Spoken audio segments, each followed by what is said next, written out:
माहिर कानून अकरम शेख ने दावा किया है कि 21 दिसंबर 2019 को इनके घर डाके की वारदात के बाद जनरल बाजवा ने इन्हें मुलाकात के लिए बुलाया और माजरत की क्योंकि इस वाकये में उनके नजदीक फौज के कुछ लोग शायद मुलव्विस थे। निजी टीवी चैनल डॉन न्यूज के प्रोग्राम में एंकर पर्सन आदिल शाहजेब से बात करते हुए अकरम शेख ने 2019 में घर में डाके की वारदात के हवाले से तबसरा किया जिसमें कुछ अहम दस्तावेजात चोरी हुई थी। उन्होंने कहा कि वाकये से एक दिन पहले जस्टिस गुलजार अहमद की अलविदाई तकरीब में सहाफी मतीउल्लाह जान ने मुझे बताया कि ये लोग जस्टिस वकार सेठ की इम्पीचमेंट करना चाहते हैं। मैंने इनसे कहा कि कल तक तो आप इंटरनेशनल कोर्ट ऑफ जस्टिस यानी ICJ में जस्टिस वकार की वकालत कर रहे थे कि वो बहुत निडर और दयानतदार जज है। जस्टिस वकार के खिलाफ इम्पीचमेंट की कार्रवाई शुरू करने से बैनुल अक़वामी सतह पर पाकिस्तान का इमेज खराब होगा। इससे बेहतर है कि मैं इनके खिलाफ तौहीन का केस दायर कर दूं ताकि मामलात किसी सूरत संभाले जा सके। इन्होंने कहा कि 21 दिसंबर 2019 को रात 2:45 बजे मेरे घर डाका डाला गया। निहायत शरीफ डाकू थे, किसी वर्दी में तो मलबूस नहीं थे, लेकिन इन्होंने अपने जूतों पर भी जुराबें चढ़ा रखी थी। हाथों को भी अच्छी तरह कवर किया हुआ था। इन्होंने मेरे गार्ड्स को बांधा और CCTV कैमरा के वीडियो लिंक के सिस्टम को नाकारा कर दिया। फिर गन पॉइंट पर मुझे और मेरे बेटे को जगाया।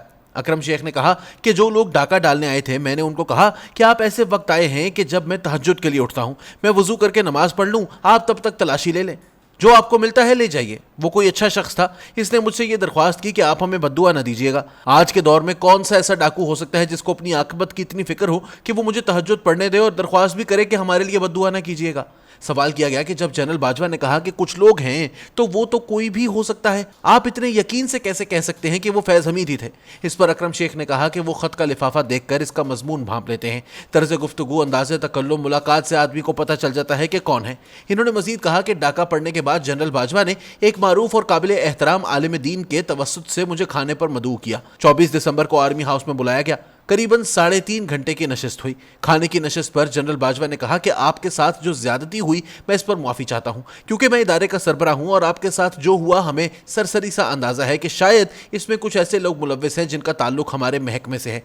एंकर आदिल शाहजेब ने सवाल किया कि इतने बड़े दावे के आपके पास क्या सबूत हैं। इसके जवाब में अकरम शेख ने कहा कि यह बात मैं खुफिया तौर पर कहीं छुप कर तो नहीं कर रहा, मैं मीडिया पर सामने आकर कह रहा हूं। बाजवा साहब कह दें ऐसी कोई बात नहीं हुई, मेरे पास शहादतें मौजूद हैं, मैं पेश कर दूंगा कि उन्होंने मुझसे ये सब कहा और माजरत भी की। मेरी 3 फरवरी को जनरल बाजवा से दोबारा मुलाकात हुई जिसमें इन्होंने मुझे कहा कि आपका जो सामान लूट लिया गया था वो वापस कर दिया जाएगा, लेकिन ऐसा हुआ नहीं और जो FIR दर्ज हुई इस पर एक भी जिम्नी नहीं लिखी गई। एक और सवाल किया गया कि क्या आपने उस वक्त जनरल बाजवा को बताया कि आपको किन पर शक है, आपने जनरल फैज का नाम लिया? अकरम शेख ने कहा कि मैं जनरल बाजवा को उस सूरत में बताता जब उनको कुछ पता ना होता। वो तो खुद मुझे बता रहे थे कि हमारे कुछ लोग मुलव्विस हैं। आप इस बात पर यकीन ना कीजिएगा कि तमाम ऑपरेशंस इदारे की कमांड पर ही होते हैं। बाज़ औक़ात कुछ लोग अपनी पसंद और नापसंद के तहत खुद ब खुद भी ऐसे इकदाम उठा लेते हैं।